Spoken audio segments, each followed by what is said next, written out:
નમસ્કાર કલમ યુદ્ધ સમાચારની સાથે હું છું આપની સાથે પાયલ બામભણિયા। તો જોઈએ આજના મહત્વના સમાચારમાં।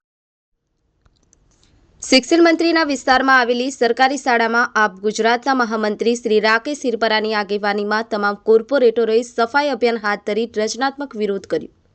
આ તબક્કે પ્રદેશ મહામંત્રી શ્રી રાકેશ સિરપરાએ જણાવ્યું હતું કે રાષ્ટ્રપિતા પૂજ્ય મહાત્મા ગાંધી બાપુની જન્મ જયંતિ સમયે સ્વચ્છ ભારત મિશનને 10 વર્ષ પૂર્ણ થયા છે। આ યોજનામાં અબજો રૂપિયા વપરાય છે। આમ છતાં ગુજરાતની સરકારી શાળાઓમાં શાળા સફાઈ માટે પૂરતી ગ્રાન્ટ આપવામાં આવતી નથી। શિક્ષણ મંત્રીના પોતાના શહેર અને વિસ્તારમાં શાળાઓને સાફ સફાઈ માટે માત્ર 2 થી 4 હજાર રૂપિયાની ગ્રાન્ટ દર મહિને આપવામાં આવે છે। આને કારણે બાળકોએ ગંદી જગ્યામાં ભણવું પડે છે અને મધ્યાહન ભોજન લેવું પડે છે।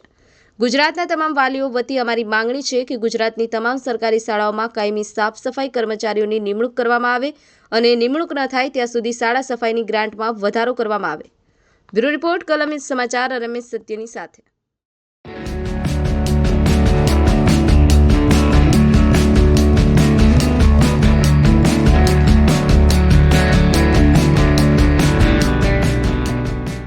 નમસ્કાર, હું રાકેશ સિરપરા, પ્રદેશ મહામંત્રી આમ આદમી પાર્ટી ગુજરાત।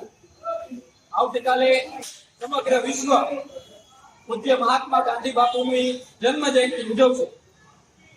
કેન્દ્ર સરકારે લોન્ચ કરેલી સ્વચ્છ ભારત યોજનાને આ પ્રસંગે 10 વર્ષ થવા આવ્યા છે અને યોજનામાં કરોડો અબજો રૂપિયા ખર્ચાયા છે। ત્યારે વાત કરવી છે મારે ગુજરાતની સરકારી શાળાઓની। અત્યારે અમે જે સરકારી શાળામાં ઊભા છીએ એ છે શિક્ષણ મંત્રીના વિસ્તારમાં આવેલી એક સરકારી શાળા। આમ આદમી પાર્ટીના તમામ કાર્યકર્તાઓએ અને તમામ નગરસેવકોએ આપ જોઈ શકો છો આ શાળાને આજે રચનાત્મક રીતે પ્રતિકાત્મક વિરોધના ભાગરૂપે સમગ્ર શાળાની સફાઈ કરી છે। અમે સંદેશ આપવા માંગીએ છીએ કે સ્વચ્છ ભારત પાછળ કરોડો રૂપિયા ખર્ચાયા છતાંય ગુજરાતની સરકારી શાળાઓમાં કાયમી સફાઈ કર્મચારીઓ નથી।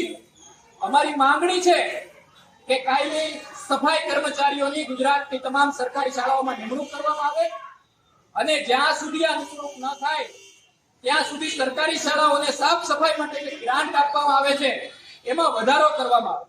આપ સૌને જાણીને આશ્ચર્ય થશે કે અત્યારે અમે જે આપણે શાળામાં જે ઊભા છીએ એ શાળાને દર મહિને સાફ સફાઈ માટે માત્ર 1400 રૂપિયાની ગ્રાન્ટ આપવામાં આવે છે।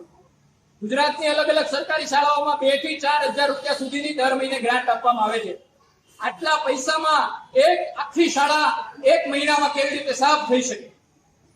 તો એક તરફ સ્વચ્છ ભારત મિશનમાં કરોડો રૂપિયા અબજો રૂપિયા ખર્ચાય છે, એક તરફ સ્વચ્છ ભારતના નામે તાઇફાઓ થાય છે અને બીજી તરફ શિક્ષણ મંત્રીના શહેરમાં, શિક્ષણ મંત્રીના વિસ્તારમાં સરકારી શાળાઓ ગંદી છે।